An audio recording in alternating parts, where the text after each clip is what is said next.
Welcome to another episode of Plastic Models by a Regular Dude. And today, I'm not going to be talking about any models, even though I'm working on the Panther right now. I want to talk about a subject that Stuart of Stuart Scale Modeling kind of brought to my mind. He recently posted that his compressor went out. And it got me thinking about compressors and forms of propellant, I guess you'd call it, for airbrushes. And I know I've mentioned it before. I mentioned it on, I've even shown it on my channel here. But I'm going to talk about it a little more in depth today, and that is the use of CO2 cylinders for propellant for an airbrush. Now, first of all, I just want to say that, I use CO2 purely out of convenience. I work inside of my house. My work area, it's separated from the rest of the house, but there's a large window and it is open, so a compressor would be kind of noisy for the rest of the family. So since I work in the house, I was trying to find alternatives to the noise. And I know there's compressors that are like ultra quiet, but it seems like the more quiet they are, the more expensive they are. And it seems kind of silly since I already have two larger compressors. I did use compressors for quite a while when I was spraying out in my work area outside, but it just gets too hot in the summer. And the compressor I've had it for probably, 20, 25 years, something like that, and it still works. So I'm not anti, compressor. I'm just offering an alternative, another form of using your airbrush without having to use a compressor. Real quick, there's benefits and drawbacks of both. With a compressor, the drawbacks are obviously noise, depending on how much they cost. If you get one without a tank, you can suffer from pulsing, I guess. I've never used one of those, but I've heard that you get like a pulse, a little bit of air coming out. With the compressor, you have especially with the tank, and especially in humid climates, you have to worry about condensation in the building up in the tank. So you have to make sure you drain the tank, and you have to use one or sometimes two moisture traps depending on your climate. Some of them have to be oiled. There's always the chance that the motor quits working or whatever. It can develop leaks, whatever. Those are some of the drawbacks. The pluses it's just you can get them anywhere. Just about. You can get them at hobby shops, you can buy them at hardware stores, you can buy them at building centers, whatever. And there's just tons to choose from. And you can control the pressure and all that, and in general they work great. There's not really anything wrong with compressors. CO2 on the other hand, it comes in a cylinder, and I'm going to switch my view here in a minute and show you my rig, but the pluses are, first of all, there's no noise. It's zero noise. The only noise you hear is the hiss of air escaping from your airbrush. There is no condensation. Being CO2 and being a sealed container that's not pulling the air from an outside source, from in the room. There's no condensation at all, so you don't need any kind of moisture traps or anything like that.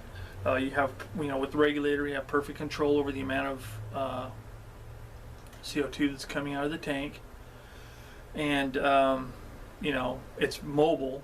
Depending on the size tank you get, I mean, you can haul it from one room to another, haul it out to your workshop, haul it outside if it's a nice day, whatever. Very mobile, and it's really good. It's a really good form of a good way to spray. Drawbacks is the tanks eventually do run empty, so you have to either take them and have them refilled, or as in my case, I take them and have them exchanged. for a full cylinder. And you know, you have to pay a fee every time you take it. Every time I have to take it in and exchange it, it costs me $12. But it lasts for a really long time, and that's with multiple sprayings on kits, cleanings, and I go overboard on my cleaning. I'm not one of those type that, you know, squirt a little bit of stuff, spray it once, and I'm considered clean. I use a lot of flow when I'm cleaning my airbrush. And my son also uses it. Not as much, but he does use it.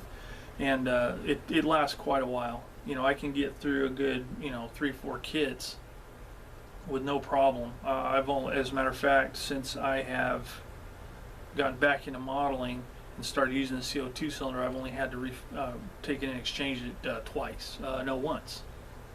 One time. So those are the plus, or those are the drawbacks. You know, they have to be refilled, and you know, it does cost $12 every time you have it refilled. But considering how much some compressors cost, you know, it's whatever. It's just, you know, what works for you. So I'm going to change up my camera position here and show you the rig that I'm using. Okay, here's the setup I'm using. This is a 5-gallon, it's called a 5-gallon canister. 5 pound, I'm sorry, not 5 gallon, 5 pounds. So it's not very big, okay? This is a smaller one. This is a 5 pound, and the reason I got this size is because of, you know, where I keep it stored while I'm using it. They also come in tin, and they come larger, you know, even like the big tall ones like they use for like acetylene torches and stuff like that for welding. And but this is the size I use. You know, it has a valve which controls flow from the tank sorry, from the tank into the regulator. Now the regulator, I've seen them online for quite a bit less, but I bought one from a local shop because I didn't want to wait for it, and it cost $80, which might seem a little expensive, but they last indefinitely. If you buy them from a reputable gas supplier, you know, they carry good quality stuff, made in the United States, and they'll just last, you know, pretty much indefinitely, like I said. So it's a one-time purchase. It's got the inlet pressure, and as you can see here, when I crank it on, it's almost 1,000 psi, and I've already used this for to work on cripes. I built 2 completes and a partial with this, and when I get in, I haven't used any pressure because they come 1,000 pounds. You can, I'm gonna hook up one of my older airbrushes to it just so this is the outlet pressure, and it's controlled by this valve right here. I just released the pressure out of it. Just use a regular quick release like that. Okay, so your airbrush is hooked up to it. Turn that thing on, crank it up to whatever pressure. I generally work around 16 pounds depending on what I'm doing, and you get a little drop in pressure, just a little bit. It's about 1 pound. So for actual spraying, if you're wanting to use, you know, say 16 pounds, crank it up to 17.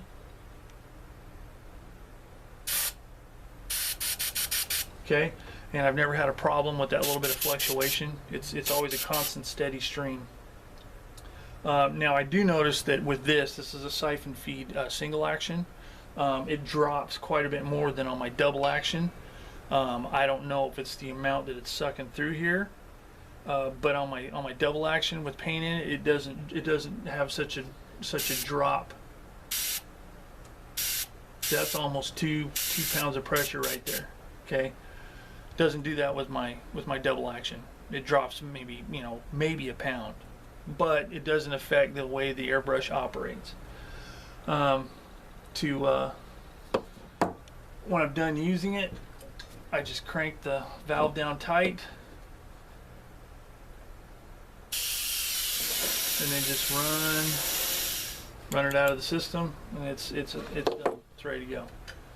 It's ready for storage.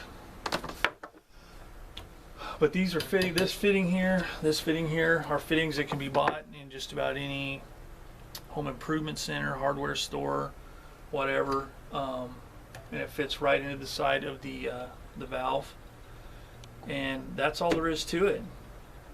Tank, regulator, you're good to go. Some people have expressed concern about a leaky tank and gas seeping into your house or your enclosed area or whatever. I would really find that to be an ultra rare. I think you would have more likelihood of an accident from a leaky stove or water heater or anything that operates off of natural gas or propane. I think you'd be more likely to get a leak and have something dangerous happen from that than from this. For the first thing is, every time you trade one of these tanks in for a full one, they take the empty tanks, they separate them, and they test them before they refill them. So they're always at 100% safety, or whatever you want to call it. So there is no leaks. And even if it did have a leak, you would notice, number one, because when you turn your tank on, there would be a drop in pressure,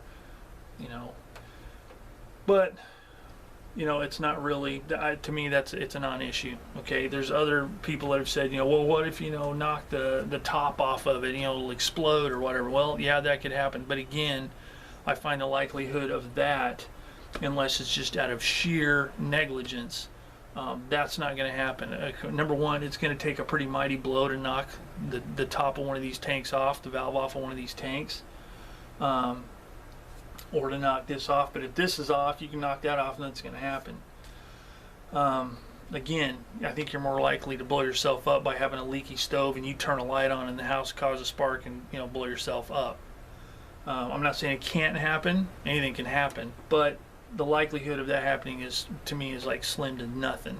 Okay, so as far as safety goes, I do not see a safety issue at all. Some people do, I don't.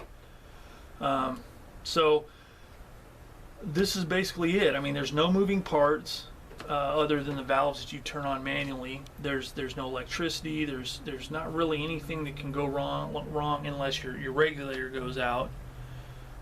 Your regulator and valve, and again, the chances of that happening are slim to none. And if they do, you replace it. It's $80. It's cheaper than most compressors. So this is what I use to power my airbrush.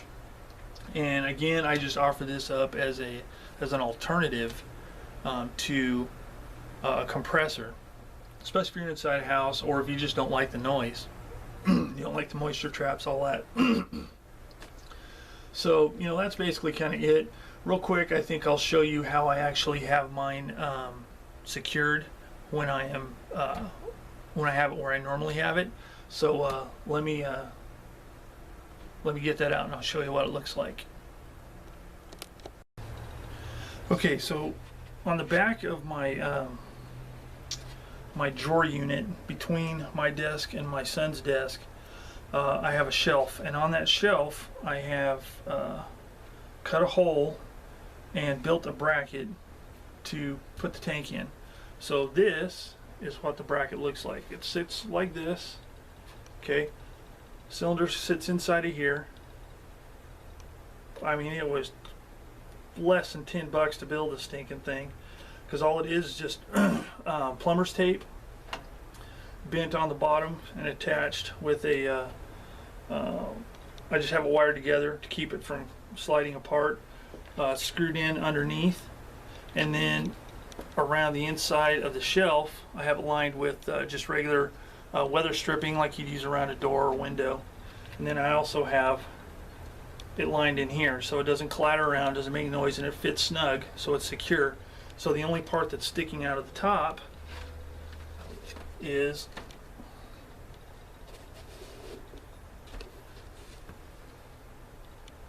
the top of the tank. So that's it. So that makes it nice and secure. I don't have to worry about it getting knocked over. The shelf isn't is removable, but it's also secured, so I don't have to worry about it falling out or falling down. So that is my CO2 spray rig. And again, you know, I'm not anti-compressor at all. I have two. One of them I've had, like I said, you know, 20, 25 years, and they work great, and I use them. But inside the house, this is just what I prefer because of the noise, and you know, I don't have to mess with moisture traps, any of that kind of stuff. It's quiet, doesn't disturb the rest of the family. I can be working on a model, have a conversation with my family, my wife or my kids or whatever, through the window while I'm working on my models, because I don't like to totally seclude myself from the family when I'm doing it. So, you know, it's just an alternative. And again, Stuart Scale Models, his recent post really triggered this video, and I've had other people ask about it, so I thought, you know, I'll just make a quick video, let people know what the CO2 tank's all about, just to offer an alternative. So with that, if you have any questions or comments, please leave them below, and I will answer them as quickly as I can. Any technical questions or whatever, just let me know and I'll answer them. And again, as always, I thank you for watching Plastic Models by a Regular Dude, and I will see you guys next time.